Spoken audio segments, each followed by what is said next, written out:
Hello everyone. So today we have iPhone trick for you on our hands. So I will show you how you will use the back Apple button to take a screenshot. So look at this. So if I tap it twice, so it takes a screenshot.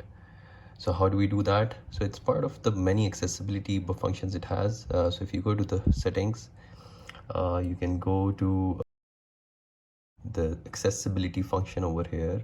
In this, you can touch the physical and motor touch button, and at the bottom there's a back tap, so you can see double or triple tap the back of your iPhone to perform actions quickly.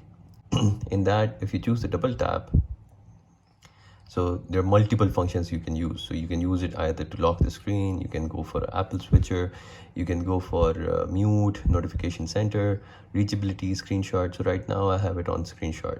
So that's how it works. And then it's a simple back tap on the phone Apple logo, and it takes a screenshot. So that's all you need to do. And you can see also that it works with the cover as well in place, so there's no issue on that side. So you can use it with the cover or without the cover. So this is a great function. You can make the back Apple logo a button as well. So that's it for now. So if you want to see it again, so this is in the accessibility section. When you go to the accessibility section, you use the touch button. When you go to the accessibility section, go to the touch button, and then go to at the bottom back tap, and then double tap and triple tap. You can also change it for triple tap, so they're the same functionalities over here, right?